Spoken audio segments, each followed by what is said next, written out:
In this episode of Ignite&Scale, we sit down with Johan Sundstrand, a serial entrepreneur and the driving force behind Phyron, one of the most innovative AI scale-ups in automotive retail tech. With a career spanning over 2 decades in FinTech, media and AI, Johan shares the lessons he's learned from founding and exiting multiple companies, scaling across Europe and North America, raising over 60 million euros in venture capital. Until recently, the CEO of Phyron, Johan reflects on the journey from founding the company to stepping aside at the right time and what this means for founders building at scale.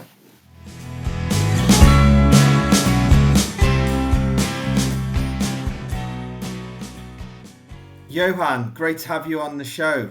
Welcome. Thank you for having me, Mike. Looking forward to this. Great. I guess if we could start, you've had a fairly varied entrepreneurial journey. Perhaps if you can give us a short background as to how you started, the various industries you worked in, and then maybe what drew you into the automotive space with Phyron. It'd be good to get the journey pre-Phyron if possible, please. Yes, absolutely. I've been running businesses since I was 18 years old, and I met this fantastic entrepreneur when I was 18, 19, who back then invited me to his golf club, actually. And I was at a very early age, I was competing on a pretty high level in golf.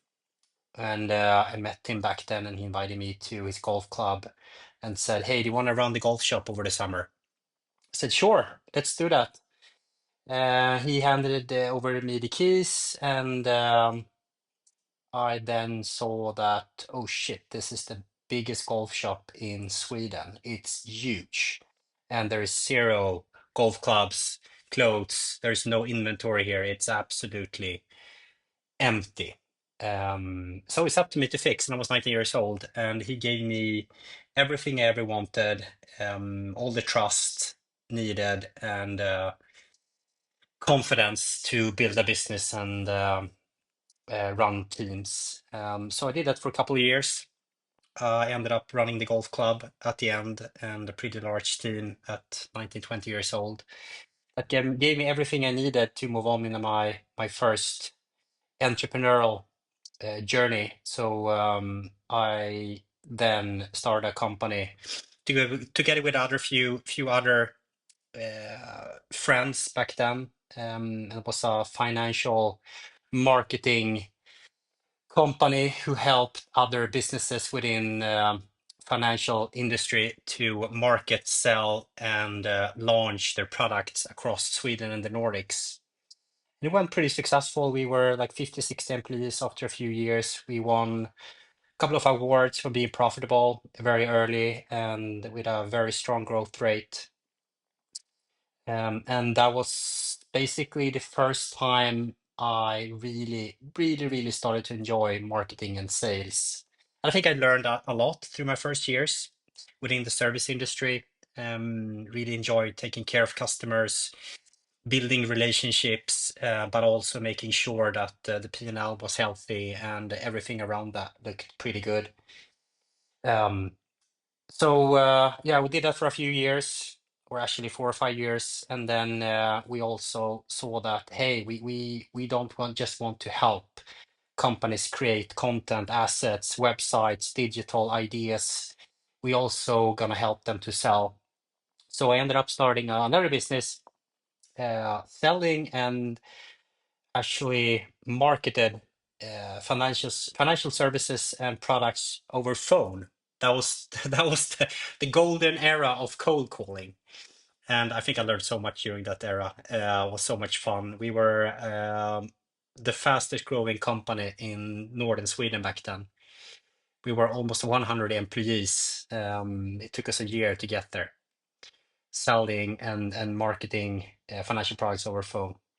It's absolutely uh, a crazy time back then. So I really fell in love with both marketing and selling very early, a very early age, and learned to master these two combined um, verticals, which shouldn't be two verticals, should be one combined team. But for many years, it still has been seen as two separate teams and two separate budgets, and it's just stupid. And you, and I assume that was that pre AI? I'm assuming, Johan. Then what type of technology did you get? Yeah, absolutely. It was absolutely. We were the basically the first company in Sweden to use a dialer, or at least one of the first companies to use a dialer. I mean, so dialer is basically it calls multiple phones or phone numbers at the same time, and whoever picks up first, you just connect that to the sales rep. That's a very efficient way of selling, and we were one of the first, at least, who used dialers back then. So that's why we basically grow faster than anyone else. And then we combined that with very smart back then digital marketing, but also physical marketing, and follow up calls through the dialers. And we sold so much that our customers had over 60,000 new consumers in just within the first year. So it's absolutely crazy.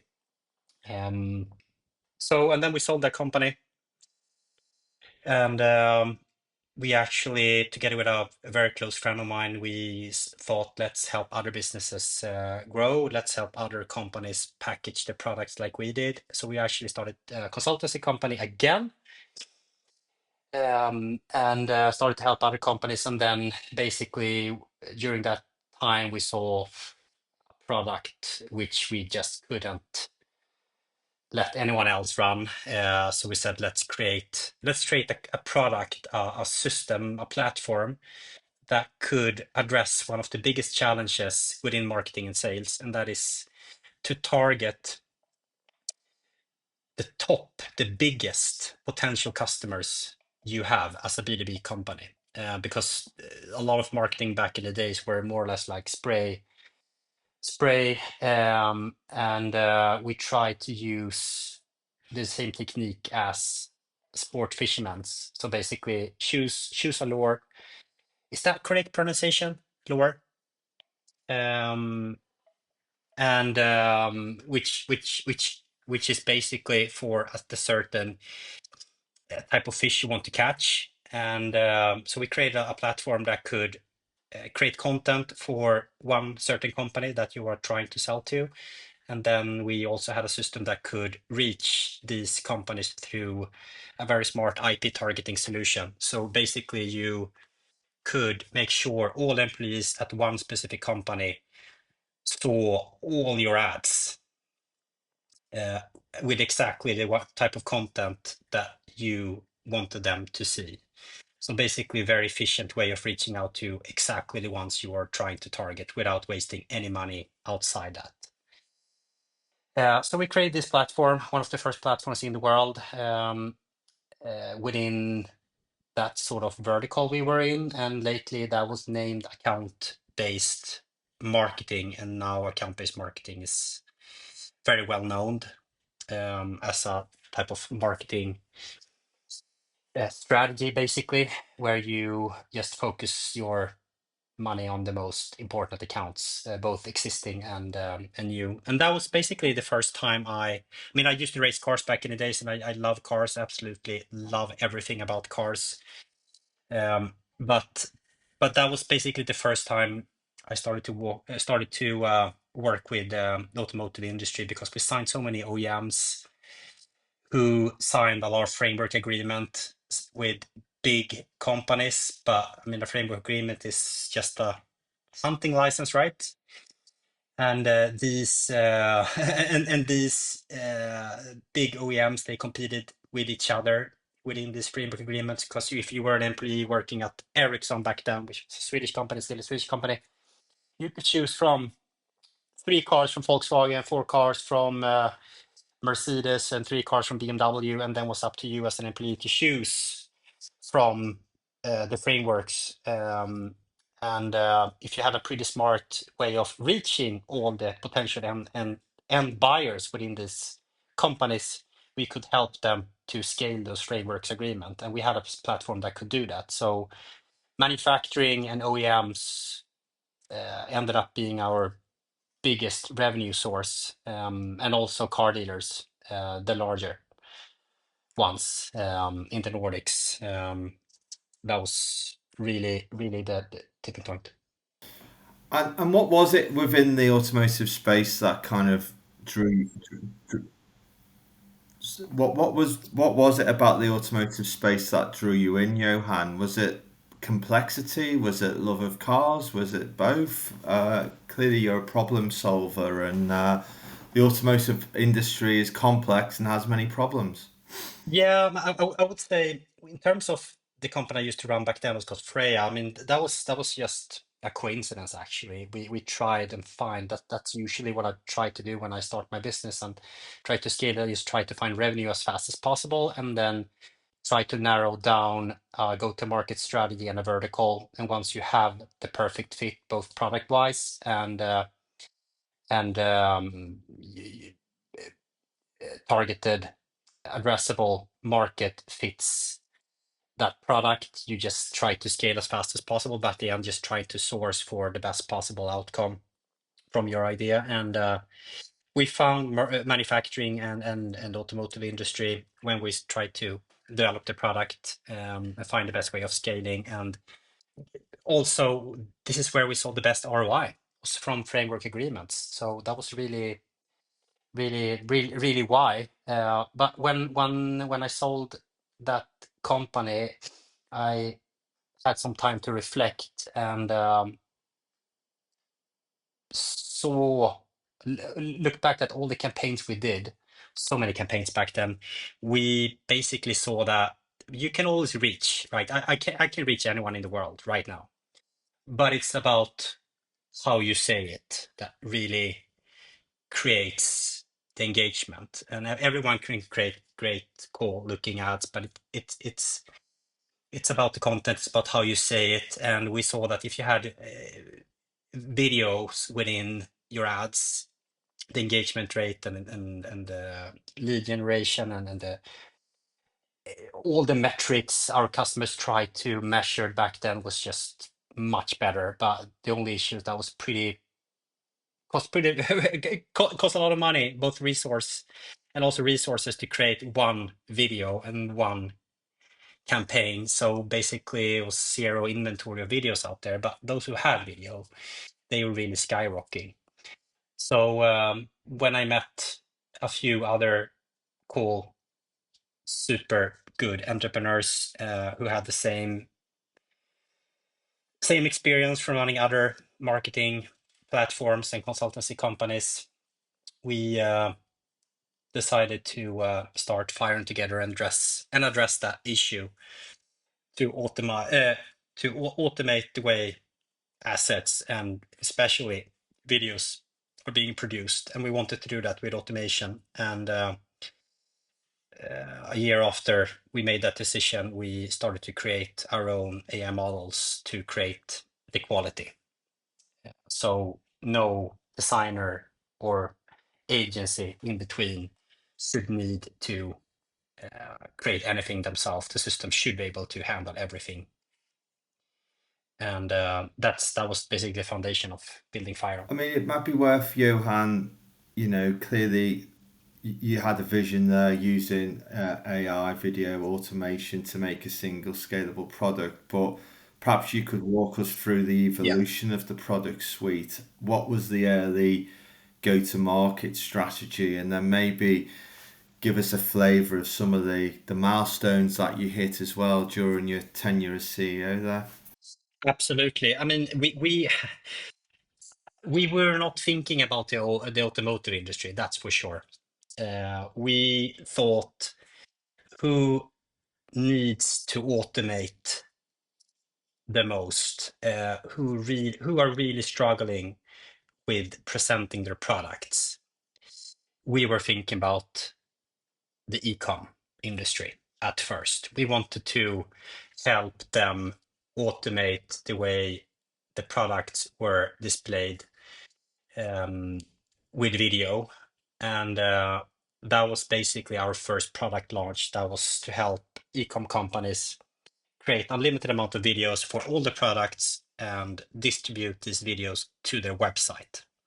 So instead of just having a few static images, they also had a video on every single product. And one of our first customers had 250,000 products in 5 or 6 countries. So I think we launched over 1 million videos within the first weeks of that launch.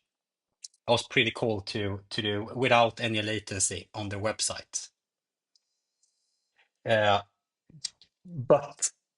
the biggest issue within ecom is basically because there's such a variety within verticals and different product groups. So we ended up signing 40, 50, 60 customers within the ecom industry, but it was everything from cosmetics to electronics to high-end fashion, shoes, jewelry. We signed everything. And in order to automate anything within basically video and content, you need to train a model, or you need to use an existing model. And back then, there were no models that could create the quality output of what we were looking for. You can automate and create a video, but back then it looked like basically stitches. So our first launches were pretty similar to like Facebook's memory, like 1 or 2 images stitched together. So that was basically our first MVP. But then after a month or 2, we just said we will never release this. So let's just try to focus on a broad scale. So let's just try to focus on 1 or 2 verticals. And from my former experience of building customer relationships, we signed a few big car dealer groups in Sweden. The first one was actually Din Bil, and they're owned by Volkswagen Retail Group with 70 sites. And after that, we signed Bavaria. Now they are now acquired by Hedin. And we saw a fantastic ROI. We saw that we could really develop our own models for that type of product. And we saw a potential of scaling a company globally, because it makes zero difference for us to launch a customer in Spain, in Sweden, in US, even in Asia. Everything looks basically the same. Even though the ecosystem can be different in certain countries and different platforms and different systems, different marketplaces, and etc. It's still a car, so our product works everywhere. So we made a pretty bold decision when we had a couple of percentage of revenue coming from a few car dealers, that we said like, hey, let's just focus on one vertical. Let's go all into the automotive industry. We just took a pretty bold decision to jump into the industry. I was the only one that was actually interested in that industry and in cars, but it was a pretty good decision. But I think the vision from the beginning was not to stop at creating videos for the website. It was try to videofy the whole buying journey from A to Z, basically, from the moment you sent a quote till the moment you have sold and post. Also the post marketing and the follow-ups and services. I mean, we were thinking about the whole process basically. And then also we were thinking about fixing the imagery also, because everyone was complaining about a consistent way of presenting the car, especially OEMs. So yeah, that's also looking back at where we were 2021 or 2020 when we made the decision. I think everything played out more or less the way we were thinking about it, like scale in multiple countries within one vertical, create a whole suite, make sure the quality is above everyone else. And but the most important was just make sure that our customers sell more cars and help them to be more efficient running the businesses. and not thinking about more platforms or adding more functionality. Everything should just be 100% automated, and they shouldn't need to add more resources. And yeah, I think it played out pretty well. I mean, you got about 4,000 dealer sites, didn't you, at some point? And I'm sure Yes, you've accelerated past that now, or the business has. And I guess that just shows you if you've got a consistently high product, you understand an industry well, you prove it works in a number of countries. The sky's the limit, really, with using AI, isn't it? it is, and I think it's also about obviously you need a pretty good product uh, to get customers that actually appreciate and stay, and you don't lose too many because churn can kill any businesses. So for me, I'm very customer focused and customer centric. So the worst thing I know in the world is to lose a customer. So if we ever had a customer churning, I wanted to be on that call. I wanted to meet them. I wanted to experience why. I wanted to understand everything. Sometimes it's just an Excel decision, and that what happened during COVID, and that also what happened during some of the struggles with a macroeconomics perspective. Is just an Excel decision, even though our products were performing. It's still just an Excel decision. We couldn't do that much, but sometimes it was just a misunderstanding, or we had to do something. We had to improve something. We learned so much within that call. Sometimes we took them on as beta customers or as part of our advisory during a couple of weeks or month. Very helpful.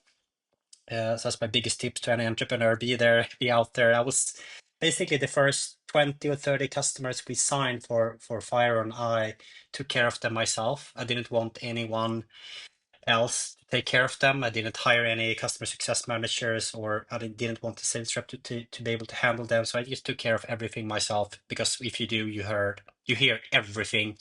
You can adopt the product based on the response. And then I mean, we had a word. We still The company has a world class dev team. It's absolutely the best team I have ever worked with. So we should need a pretty good roadmap, and the product has to be pretty good. And it is. It is absolutely fantastic. And then it's about a go-to-market strategy, and Firon has fantastic partners and partnerships. And I think scaling a business globally today within B2B, targeting large or enterprise customers, one way of doing so is to do that together with partners. And I think that strategy was pretty good for Firon. Still is. And these partners really help the business grow, and they know everything about the ecosystem. They know everything about the market. They can handle the language. It's hard to scale in multiple countries in Europe. I've done that once in US. So it's actually easier. Multiple language. I mean, we done some mistakes. We hired and tried to scale in many countries at the same time, but it's just complicated sometimes to do. So it could be more efficient with partners. No, understood. And I guess what's your view in terms of generative AI and the impact it will have in the automotive retail sector in the future? Where do you see that going? Do you see more of it? Do you see still a balance of human creativity, or where's that balance likely to go in this industry, do you think? Now I have been working towards the industry for a decade at least, and it's when we took the bet to target automotive industry, we thought that the industry will go through the same sort of digital transformation as the e-com industry went through, basically. So, like Carvana are doing right now, and Kazoo tried and could potentially succeed now, like selling 100% online. We thought that would be the case, or at least move faster than it did. Kind of overestimated how conservative the industry is, and also some of the systems are just dinosaurs, and some of the marketplace they really dominate. And it took longer than expected, and I still think the industry is very conservative. I see a lot of potential in change. It's all about change management, obviously, but I mean, there's so much you could do today. There's so much things you could automate. It's so many tasks that you're running repetitive that you could automate, but also there's so many ways of reaching out and building your own brand today. And with a little bit of help of AI and agents, it's doable today already. It's been doable for a year now, at least, for the majority of the companies out there. I mean, AI and automation, it's not new, but it's been tricky to use for the majority of us. But what we could do today with what we have out there, everyone should be able to use it and should be able to create their own brand, should be able to reach so many new potential buyers, and should be able to automate every single step. Shouldn't be that hard, but it's I think it's a little bit of lack of creativity, and then I think buyers are using it, but you don't really see that on your side. I mean, you don't really see how much buyers are using AI for their own research. I mean, the majority the majority of certain age groups are using it for comparing, for searching, for even doing everything, and not even wanting you to call back. But still, there's plenty of us that still enjoy doing everything the way it used to be, and using certain tools just to do one or two steps during the journey. So it's not about finding ways of completely replacing anything. It's just finding ways of being more efficient running a business. I mean, it's the same way as Firing we're using and still are using agents and AI to streamline customer success, to report better, to reach out to new potential buyers, to create efficiency across the teams, I mean, search tools so you can search for things internally more. There's so many things you can use it to be more efficient. So instead of doing things 5 days, it takes 1 day or 1 hour. It's just sometimes a bit frustrating when you see so much potential. There are great tools out there. I mean, you've seen a lot of these tools, Mike, and some of these tools are amazing, but there are also ways that you could create a lot of efficiency just yourself with a couple of hours actually, or a couple of days, and then just scale that once it works. I mean, Johan, you're clearly a serial entrepreneur. You've had a lot of success. You recently took the decision to step down as CEO of Phyron, and that business continues to go from strength to strength and is growing on the great foundations that you've built. I mean, for you, what does the future hold? Clearly, you know a lot about AI and what's around the corner. You might be having a break now, but what's going through your mind in terms of what the next 5 years might look like from a serial entrepreneur like yourself, and what would have been the biggest lessons you've learned as well, and how do you set yourself up for the future? I would just start to say that I've never been this excited about the future as I am. I mean, there is so much uncertainty and certainty, and I think it's never been easier to start a company and create a product and launch the product. At least you can wipe code something and have an MVP up and running pretty quickly, and then you can scale that. You can find developers, and then you can help build the product you really want to. And it's pretty easy to start a new company today, much easier than it was when I started 20 years ago, 25 years ago. So I'm so excited about that, and that's what I want to be a part of now. Try to find and build build something within the AI era, and really, really, really try to tackle the whole playbook. Either help other businesses flourish within the era, or build something from scratch myself. And I think that's the interesting part I'm trying to seek right now for. So many opportunities out there, and what we will see within the next year or two. I mean, I can't even speak or think about the next 5 years. I don't know what's going to happen. I mean, we have the fastest growing company in the world coming from Sweden now, Lovable, which reached 100 million ARR with, I don't know, within 5 or 6 months. I don't know. It's a skyrocket.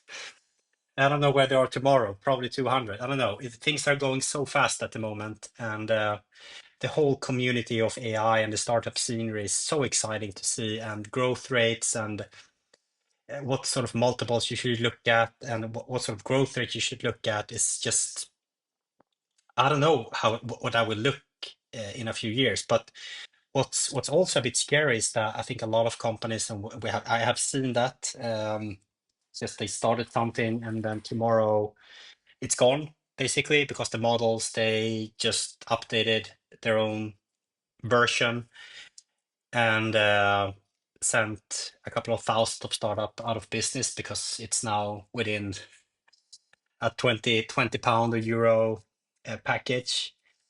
So it's also a bit tricky now. The opportunities are there, but it's tricky to navigate within. But I'm so excited about what you could accomplish moving forward now. So excited, and I think everyone should. I mean, that's what I have done now. I'm on vacation in Spain, and I what I do actually during the evenings, I have my computer, I sit outside, I open a ice cold Coke Zero, and I try to build my own agents. I try to source and try to wipe code, and I have so much fun with the tools. Try to create efficiency, try to create new tools, just trying out things, and it's not that hard actually. I mean, of course, I mean, I've been doing AI for quite some time now, so I understand that I have more knowledge than average, but it's not that hard actually to get into it. So I really recommend everyone to try build something themselves, their own on their own with their own computer.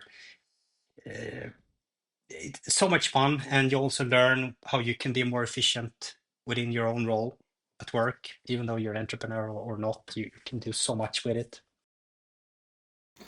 No, yeah, yeah. I think the way I'd probably summarize it, Johan, is the risks and the rewards have never been higher, have they? And that's a really exciting time, particularly if you're a serial entrepreneur with above average access and execution of AI. Then I can see why you're really excited, and I really appreciate your time. I know you're having some kind of um, quiet time today, but that I guess that's where your brain will be working overtime, and I'm sure you'll have some exciting ventures coming soon. Yeah, there are a few things coming up. Yeah. Yes, yes. I need. You should always. I mean, I kind of like to. I try. I try to be as when I think I always said that to all my employees. When you're off, you're off. I want you to be off. I want you to be in a place where you feel like you can really trust the team around you, and you will not be disturbed. And I will do everything in my power to help you. And I try to focus that balance myself. So when I'm off, I try to be off, and that's when the best, absolutely best ideas comes up. And for me, it's not work. It's me. um, and yeah, so a few weeks of navigating through ideas and bouncing a few ideas off with a couple of friends and companies. So I'm looking forward to what's to come later this year. But that's the next announcement. That's great, Johan. And if anybody wants to get in touch or follow you in terms of those next announcements, what's the best way of getting hold of you? I mean, I'm pretty active on LinkedIn right now, so please add me on LinkedIn and just shoot me an email. That's just use the DM. That's the best way of reaching me. Okay, that'll be in the show notes as well. So, Johan, really appreciate your time and thank you for joining us. You too, Mike. Appreciate it. Thank you. If you want to listen to more episodes of the podcast, we're on all good audio platforms. Our website is also www.cambriaprivatecapital.com, and you can also find myself on LinkedIn and Twitter, where we publish our weekly blogs as well. Please do get in touch if you want more information.